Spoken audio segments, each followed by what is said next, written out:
Hello, welcome to this year's WPOY Veterans Voices Special. I'm Don Gray. And I'm Marissa Matola. It's been more than 16 years since West Virginia native Jessica Lynch was rescued in Iraq. We spoke with her recently as she remembered what she experienced that day. Still here with you, Jessica. April 1st, 2003 was a day Jessica Lynch had prayed for. American soldiers were there to take her home. I remember everything about that day. It was a very chaotic day, to say the least, but I knew something was up when I could hear noise and things that I just hadn't heard in the past 9 days. So I knew that there was something about to happen. I just didn't know what. You're doing great, Jessica. I remember them coming in and getting me and doing all that, but then after that, I just blacked out. Jessica spent the next 12 days at a U.S. military hospital in Germany before finally arriving back in the U.S. to Walter Reed Hospital in D.C. I think it's just something inside of you that you keep fighting for. She still requires a brace on her leg and is still in physical therapy twice a week due to the injuries she suffered. No, I'm going to have to live with the rest of my life. But again, it's also that I know that I'm blessed, that I'm here, I'm able to tell my story where some of my comrades were not. Now, she hopes to use her voice in a positive way to help other veterans who are suffering too. I'm not sure if you can kind of see it, but the shirt that I'm wearing says "Never give up to the war within," and it's to end veteran suicide. I mean, it happens all the time. So that's something that I have been passionately working with. Nearly 75 years after his death at Okinawa, Farmington native Private Richard Earl Gregor's long-lost Purple Heart Medal was returned to Marion County last month. The medal was returned to an organization called Purple Hearts Reunited that tries to reunite medals with their owners' families. But Gregor's had no living family, so it asked the Marion County Historical Society to give it a home of honor. To keep history alive, I think it's very important to keep telling their story, because it's just, history's not told enough these days. So for me, just to keep history alive, just to honor. Gregor was also awarded a Bronze Star, which has yet to be found.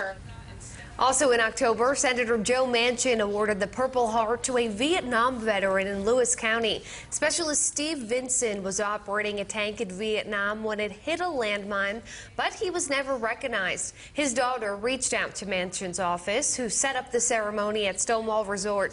Vinson says he's glad to get the chance to serve, and he was honored by the acknowledgement of his sacrifice. I'm just so proud and overwhelmed.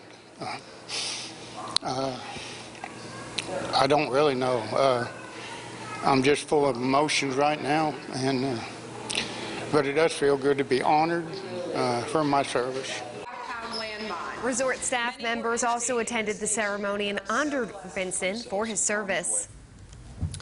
And we marked the 75th anniversary of D-Day back on June 6th, and the sheer magnitude of that task that faced the Allies. It's still difficult to comprehend. I caught up with two D-Day veterans living down the hall from each other in a Tucker County nursing home. Freedom's not free. Someone has to pay for it, and we did. 97-year-old Vince DeBacco was a long way from his home in Thomas, West Virginia on June 6, 1944. He found himself on the beaches of Normandy, serving in the United States Army's 61st Medical Battalion. Saw a lot of carnage, a lot of blood. You know, it was horrific. You know, every time I think about it, I get tears in my eyes, because it seems as though it was just last month that it happened. He was the message center chief for that battalion, making sure messages would get to the company commanders. When we first landed, there was another fellow, West Virginia, with me. After we hit the beach, he said, "Now flare out, go in different directions." This fellow with me. And I just took off together, you know. And we hadn't gone more than 15 steps, and that garage opened up, and I buried my face in the sand, and I said, I'm going crazy, you know, I don't believe it. DeBacco says he was lucky enough to get up, but his friend was hit with shrapnel and did not make it. The sanctity, living life didn't mean anything to them, but it meant a lot to me, because I lost too many friends. After years of keeping those stories locked inside, DeBacco finally began to share them with family and fellow veterans like Bill Durham, who lives right down the hall. Well, it's hard to believe it's been that long, because it's been a long time, but 75 years. 93-year-old Bill Durham served with Company K, 314th Infantry, 79th Division. That's what my thoughts is today, of the young men that didn't make it. The thousands of them are still laying over there, never made it back home. Our hats go off to them. They're the heroes. They're the ones that actually paid the supreme price. It's a supreme sacrifice. Whether you call it post-traumatic stress disorder, survivor's guilt, or simply grief, the events of June 6, 1944 still mark the lives of the men who fought on that day. Around the world, I wonder how many thousands of men and women who gave their life that we could have this freedom today.